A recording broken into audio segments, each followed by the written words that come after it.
So in this video, we're going to talk about an arrangement workflow that I call the development approach to arrangement. This is the second video in this series on arrangement, so if you haven't already seen the first video, go check that out before watching this one. Otherwise, let's dive right into it. So the development approach is when you take the main idea that you established in your A section, move it into your B section, then make meaningful adjustments to it. You'll typically see this with the main chord progression or bass line, where you'll take the idea established in your A section and then present it later on in a new way. The main ways you'll present it in a new way are to change the instrumentation of that idea, as well as the presentation of the actual melodic and harmonic information. We talked about changing the instrumentation of an idea in the previous video, where we used the same exact chord progression in two different sections using a different instrumentation in each so that the B section felt new because we've got a new instrument that's playing that progression, but familiar since we still have that same progression.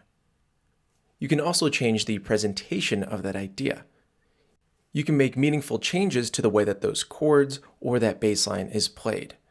You can make adjustments to the individual chords or to the notes in that bass line that will provide a sense of variation and development, but you'll leave certain elements intact that provide repetition.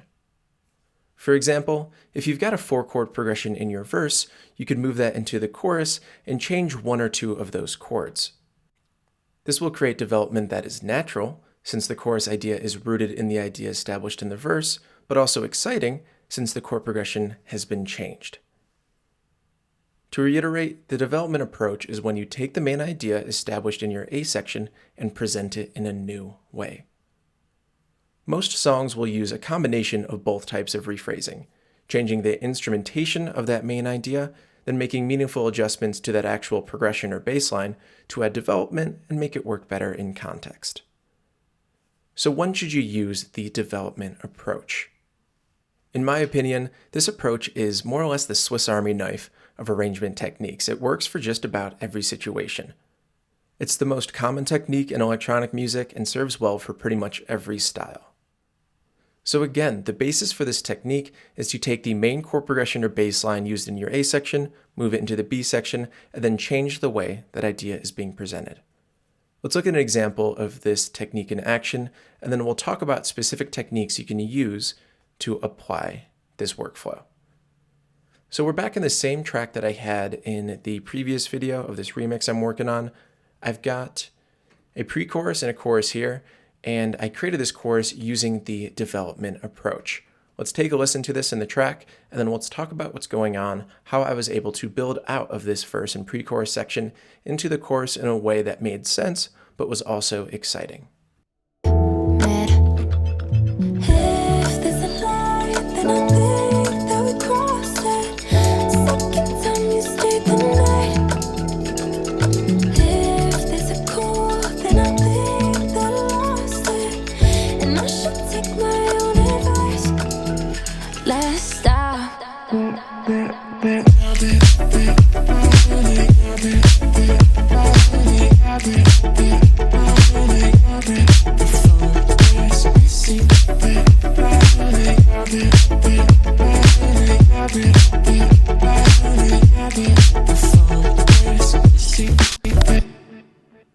So let's talk about the initial chord progression that I used in the verse and pre-chorus and how that relates to what's going on in the chorus.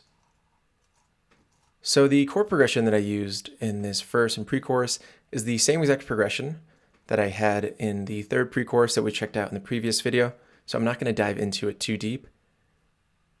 I'll just play this for you soloed to remind you what it sounds like, and again, this progression is going to be D major, A major, F sharp minor, and E major. And as I mentioned in the previous video, I'm not playing these chords exactly as they're spelled out as triads, but they're more or less the same exact thing. So let's take a listen to this.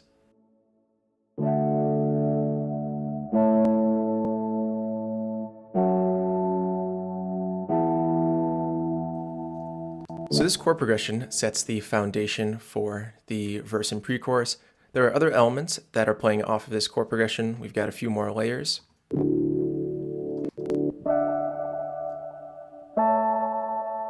and then a couple other pluck elements.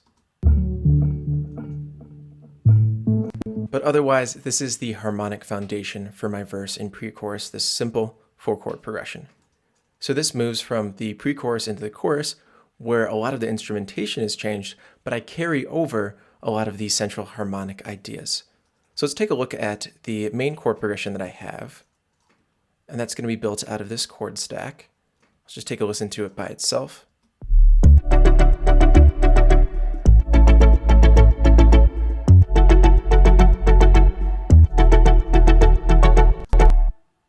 So let's look at the main chord progression from the primary layer in this instrument group. So I've got it soloed out here. Let's take a listen to it with the MIDI file up.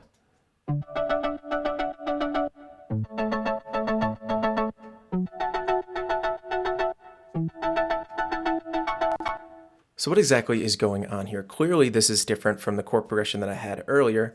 The original chord progression was more or less a 1 chord per bar progression, just sustained out, but here I've made some variations on top of that. Well, if we look at the chords, these are actually the same exact chords that I was using earlier. We had that version of a D major chord, then there was A major, F sharp minor, and then E major. So the quality of those chords and actually the notes are going to be the exact same. But obviously, these two are very different. Instead of just playing it as one sustained chord, I've introduced this 16th note rhythmic pattern, leaving a bit of space at the start just so that it's not too overwhelming with that quick rhythmic pattern.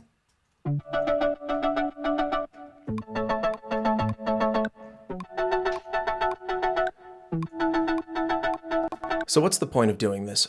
Doing this disguises that original progression. It feels familiar because we're getting those same exact chords from earlier, but also is new and creates that necessary element of variation because I'm presenting it in a new way. You can also think about this as disguising that initial idea, where the listener doesn't necessarily say, hey, that's the chord progression that I heard in the verse, but the transition intuitively feels natural and familiar because you're just representing an idea that they saw earlier. You could almost think about it as remixing an idea that you presented earlier. So the main way that I created variation in this chorus was to take that chord progression established in the verse and to change the way that those chords were played. The way that I did this was with an active rhythmic pattern and then used an element of space to create some separation. And again, we're going to talk about more techniques exactly like these at the end of the video. The other obvious way that I made this feel distinct was I changed the instrumentation. Instead of just keeping it on the exact same instrument, I brought in a new instrument altogether. So this just furthered that distinction, making it interesting and engaging because we've got a new sound that comes in. But again, it's got that sense of familiarity because this chord progression is rooted in the same exact chord progression that got established in the pre-chorus. Let's actually just listen to that transition between these two elements just to really drill home the impact that this technique has. So I've soloed out the pre-chorus progression and then the chorus progression.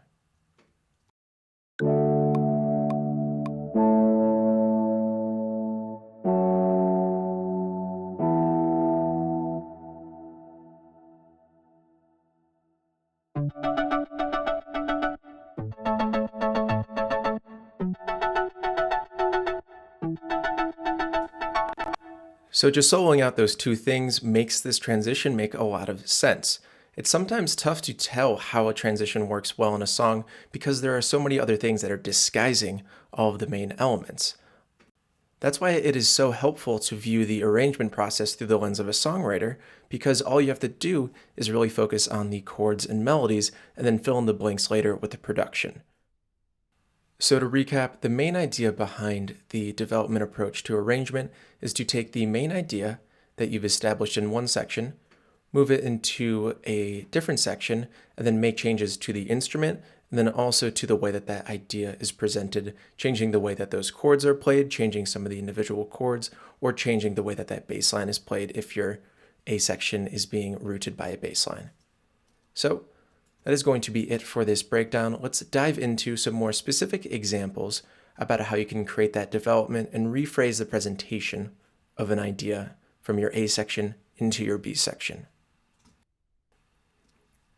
So as I've talked about, The most obvious way to use the development approach is to take the chord progression that you established in your A section, move it into your B section, changing the way that that idea is being played.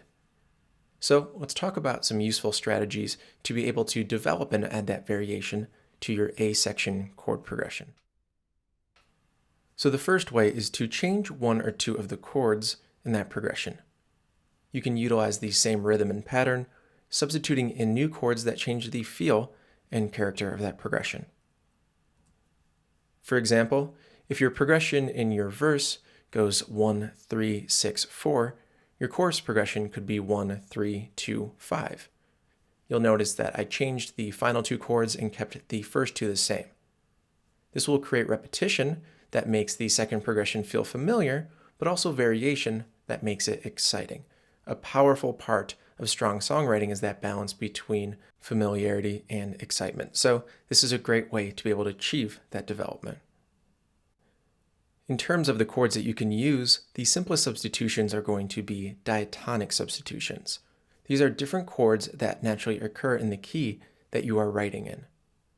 If you want to get a little bit deeper into theory, you can also consider using borrowed chords, using things such as secondary dominance and tritone substitutes. If you're new to these, don't worry about them. I do talk about them a lot in my track breakdown articles, so you can check those out, but otherwise, stick to your diatonic triads, which are just chords using notes in the key that you are writing in. So the next tip is to change the timing of the chords. You can push or pull the start of certain chords to adjust the overall rhythm and timing. One thing that I'll see in a lot of tracks too is they'll double or half the speed of the chords from their A section moving into the B section. I know Millennium does this, Flume also does this, so the timing of that chords is new, which will create that necessary element of variation, but because the chords themselves are the exact same, you'll have that element of repetition and familiarity. So the next technique is to add a few passing chords. This is a great way to pick up the rhythm in your B section, adding a couple chords inside your existing progression that keeps the foundation of your chord progression the same, but adds a little bit of drive and weight to it. So again, simply introduce chords inside your pre-existing chord sequence. The next tip is to change the way that the progression is played. So what do I mean by this? Well, the most common approach is to play broken chords or an arpeggio. Normally you'll just play all of the notes of that chord at once, but you can break this up, either creating a broken chord where you play a few notes at a time. Maybe you play the root, then you play the third and the fifth together, or you could create an arpeggio, which I would assume most of you are familiar with. Again, because you're changing the way that that chord is being presented, the idea will feel new, but because it relates back to that initial idea you established in your A section, it'll feel familiar. And the last tip is to change the rhythm of the chord progression. This is something that I did in the track that I just showed you. I used the same exact chords in my A and B sections, only I created a unique and distinct rhythm in my B section to create that variation and distinction. The central idea with this is to add a distinct rhythmic pattern that develops the idea presented in that A section. Obviously, the types of rhythms that you'll introduce are going to vary based on the style and genre that you're producing, but again, another great way to create that development and variation. So that is going to wrap things up for this video. Hopefully you were able to learn some different techniques and approaches to arrangement through both this video and the previous one. If you have any questions, just let me know in the comments below. Otherwise, I will see you in the next video.